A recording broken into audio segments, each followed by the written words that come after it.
Hey everybody, welcome back to another Diecast review.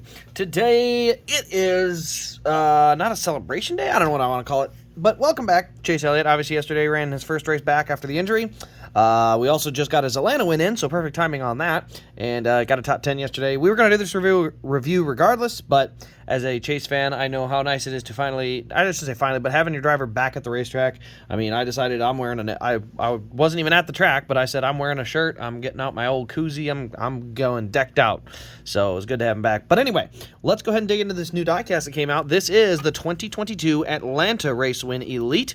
For those of you who don't know or do know, this is the elite version of the Atlanta Race Win diecast. I get every Chase Elliott, or for me, it's my favorite drivers. So those drivers consist of Brett Moffitt, Noah Gragson, Chase Elliott, and Casey Kane. So I tend to get every raced version of theirs that I can. Now, Chase Elliott, this will be his last race win until Dega, and then that'll be his most current race version diecast that's been made, so hopefully by the time the Dega comes out, he'll have won a couple of races here in 2021. But let's start here with our Elite box. So the Elite box looks like this. We have standard finish here, and then the silver Elite logo 2022 season, and then there's the race win sleeve.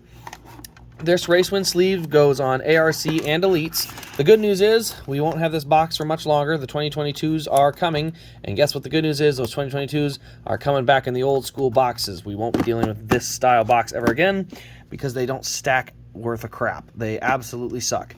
And yeah, so that's all I'm going to show on the box. We will show the production number, one of 880 Elites. That's right, 880 Elites. So getting the hometown win at Atlanta, pretty popular. Okay, now, it comes with two inserts, and I added a third. So the two things that come in the box with the car is the race stat card, Chase Elliott, Quaker State 400 winner, July 10th, 2022, Hampton, Georgia. Here you see he started first on the day, total of 260 laps for 400 miles, 13 cautions for 64 total laps, and he led 96 laps. That's a lot of laps to lead. So he won all three stages, swept it. It was under caution was the margin of victory, but he did dominate this race from the standpoint of like winning all the stages, max points, all that kind of stuff. So also does come with the race win sticker. These go up on the name rail, so they have a full size or a whatever size of that.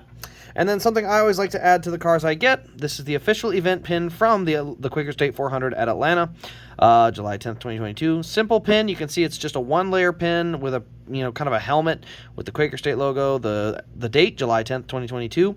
So, for those of you guys who are new to the game, I know Elliott diecast can be popular, so I tend to go a little more in-depth. This is the pin for the Quaker State one. Here's Ross Chastain's Talladega pin. You see it's a multi-layer pin, real graphicked out, pretty darn sharp, actually two different pins on it, but yeah, so if you want to tell the difference, this one is a little bit cheaper pin in terms of like construction, but they just have one kind of souvenir pin per event.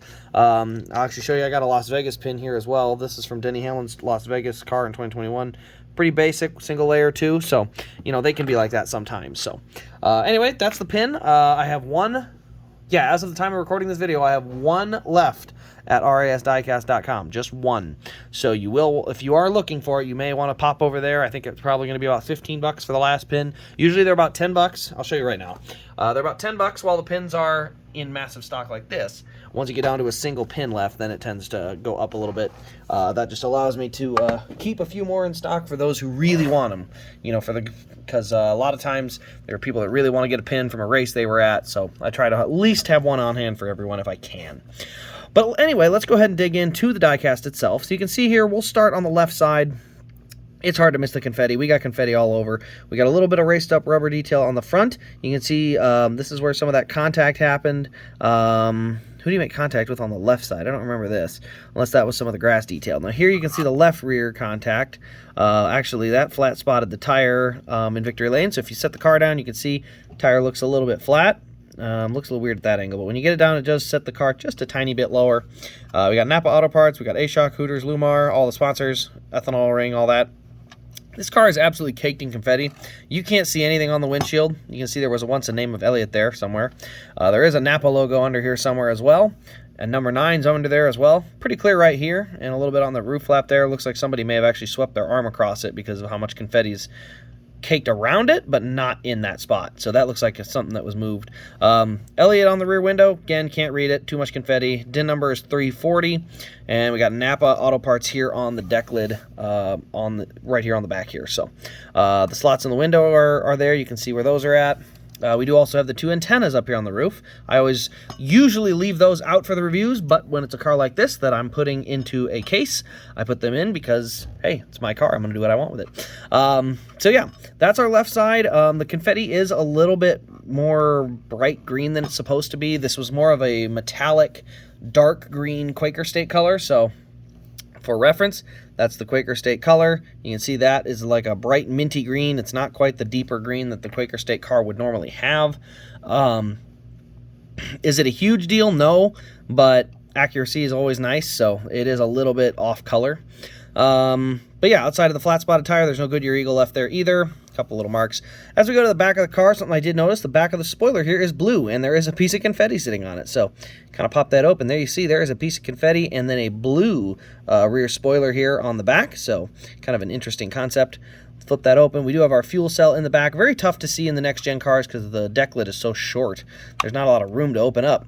We got NAPA Auto Care here on the back. You can see a lot of marks across the back bumper. It is a bump drafting track, so you can actually almost see where they put on the slick stuff. You see that little rectangle there? They put like a slick strip back here so that the bumpers can slide back and forth and they don't get caught on each other. So if a guy's pushing this one, they have this material that they slide against each other instead of, you know, being able to catch, hook, and turn somebody.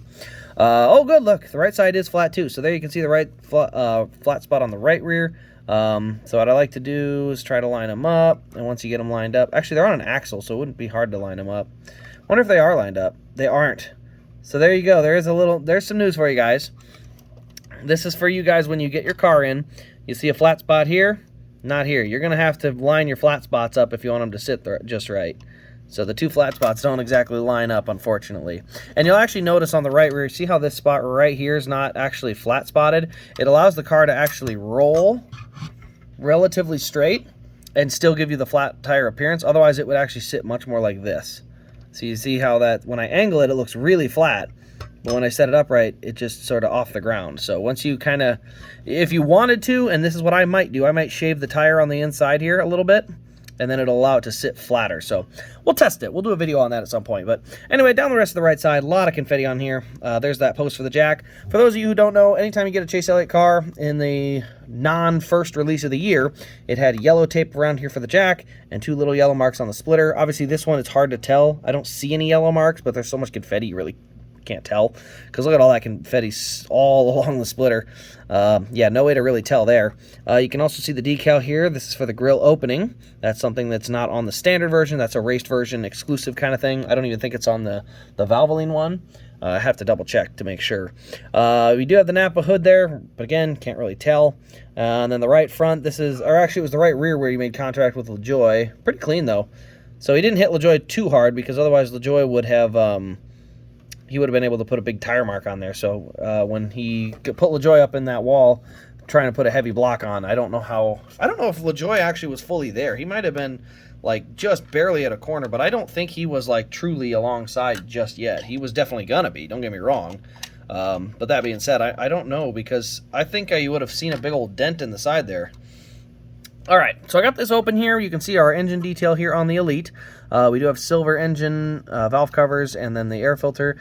You know, I'm not going to lie, the Elites are really getting disappointing in terms of the detail here on the inside. It's just, I mean, with this big airbox and stuff, it's just, there's not much there. Now, the benefit is, at least it is a legit die-cast on the inside. It's metal, it's heavy. You do have the functioning rear suspension, functioning front suspension. You know, on this one, I'm not even going to bother going into the cab and correcting any details in terms of like roll bars or anything, because you can't see inside of it. But there's a lot of detail that you can add and change on the Elites just by taking them apart. That is something else down here. Like I said, I've done a lot of these videos. You can see carbon fiber here. That's actually just for race engines as well. Kind of cool. But the plate is serialized. You see DIN 340. So it's a serialized skid plate here. 4 screws, 1, 2, 3, and 4. You can take those 4 screws out and the actual cover comes off the bottom. I'll show you. I think I got one right here. Yep, there. You can see what that'll look like. It'll look like this when you take it off, just a very flat plastic skid plate.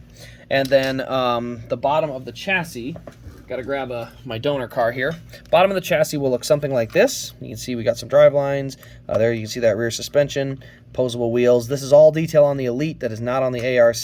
So still detail back there, not as much though. This is my Frankenstein Elliott car with chrome rims. So I tricked it out when I swapped the rims out of a Joey Logano car.